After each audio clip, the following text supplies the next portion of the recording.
nyinshi cyane bari muri ministry ariko baca bugufi bakorera Imana. Mwanya ndavuga kubera Imana bashira ntabwo mvuga benshi ariko tumenye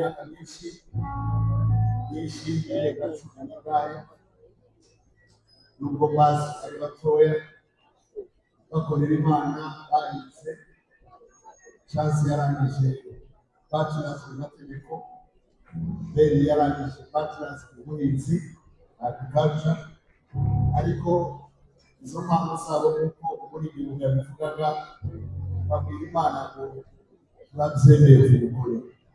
Niyo mpamvu uyu mugoroba waje hano bafatanya natwe kugira ngo duserebure umuhamagaro w'Imana yabahaye w'indirimbo. Umugisha ukomeye rero kwakira abantu benshi bitabiriye igitaramo kugira ngo bitaza kungora akurikiza urutonde bahaye, ariko birumvikana yuko hano ushobora kutavuga uburyo nagombaga kuvuga kubera yuko ari jyewe ntabwo mbere bakuzi baje hano. Mbere yuko nakira abo bantu bose nongeye kubifuriza umunsi mwiza, umunsi ukomeye w'ubuzima.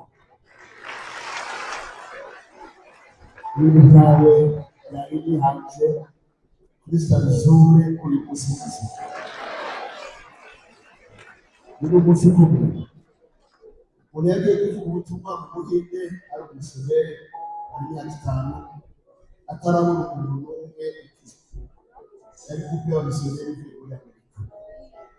Bamaze kugerayo isi yose bamaze hariya ntibari bemerewe kuvuga ubutumwa ku mugaragaro, bajyana umwana wabo ku ishuri. Aho umwana yagiye ku ishuri ahura n'abandi bana baramenyana baravugana bose bagira ese y'umwana wabo, batumira abandi bana bakeya biganira nawe of course babiri. Bamaze kugeramo babona baraseze umva bavuze Kristo wabambwe, Kristo wazutse. Umwana w'umuhinde asubiye mu rugo iwabo areba Imana baramyaga inka asanzwe bazi asanzwe abona. Mu gitondo abwira se ngo ndamukura inka, aho nagiye ejo barambwiye ngo hari Imana yamenye amaraso y'urukundo. Ukomere Imana amashyi. Iryo jambo ngo hari Imana yavuye amaraso rigera mu binyamakuru rihindura agace kanini, abantu benshi barakizwa. Kristo yerekanye urukundo ku bwacu, amena amaraso y'igiciro cyinshi.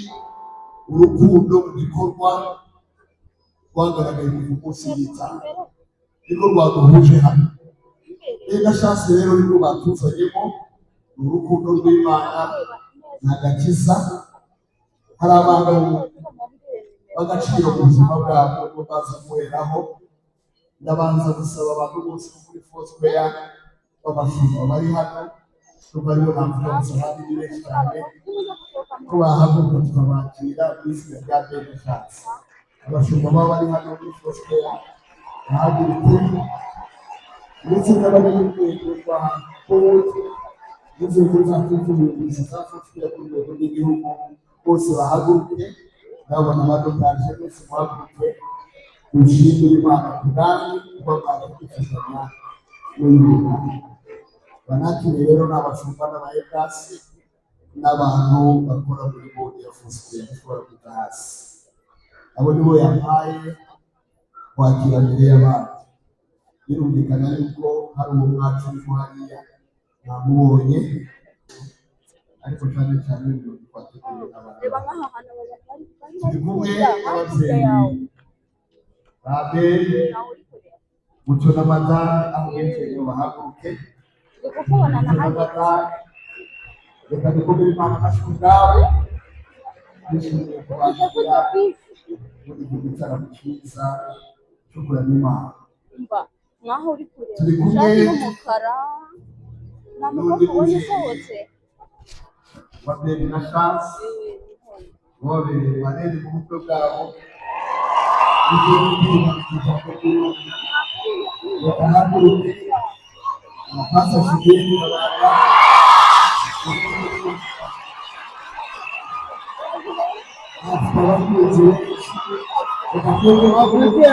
ugiye hasi ukareba nimero ya hariya ukamubwira akabure yinjirira nyine cya hanze umupira arebe asohoke hanze arebe nimero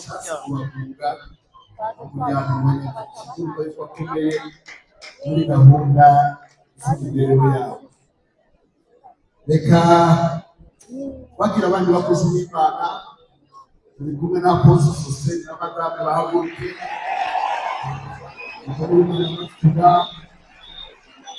turi kumwe na Apostle Sosthene abagabo na Madame bahaguruke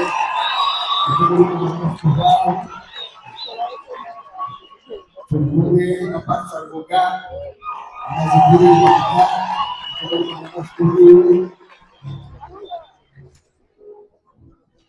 ya turi kumwe na Pastor Anita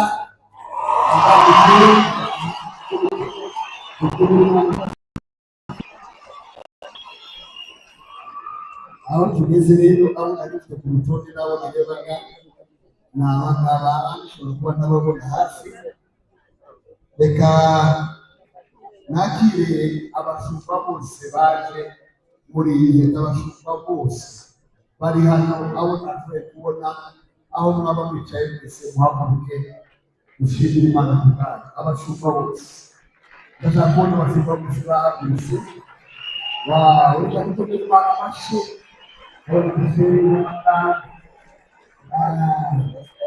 hano amatara sinshobora kubona abandi abataraha dukomere Imana amashyi ubwabo cyane. Turi kumwe na Papi Clever Adoka waba yahamuye kawa bari bakire dukomere Imana amashyi. Aho bari baratwumva twishimiye kubana nabo, bari mu bantu tuza kubana bari. Reka twakire Alice na Germaine aho bari bahaguruke twishimiye kubaganira. Muraza kubabona bashobora kuba bageze hariya ku rubyiniro. Turi kumwe n'umuntu ukomeye cyane wavuye muri Kenya aje kugera ku gitera Pastor William. Reka dukomere Imana amashyi ya Pastor William umukozi w'Imana igihugu cya Kenya wa Mombasa akorera Imana yaje hano kubwira igitego. Turi kumwe of course n'umudamu mwiza munsi bari kumwe iyo. Reka dukomere Imana amashyi kubwiwe ni MC mwiza mu gihugu umukozi w'Imana gahunda bishimiye kubana nawe. Turi kumwe na timu y'abarinzi ntaza kubwira aho bari ngo bahaguruke, ariko Pastor na Chance babwiye ngo aba intercessors cyangwa bigiye igiterane bose nikomera amashyi muri izo muri nshimira Imana kuri Imana yakoze. Turi kumwe n'umuvugizi wungirije wa Minisiteri ya Naberi abereye umushumba abereye n'umuyobozi mukuru.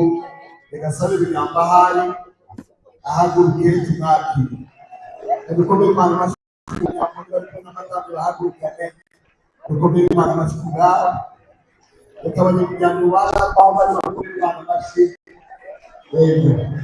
Twishimiye kubana nawe. Hanyuma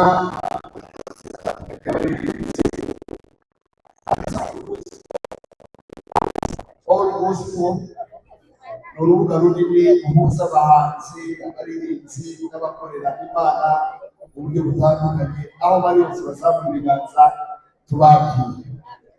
Reka dukomere Imana amashyi ubwabo.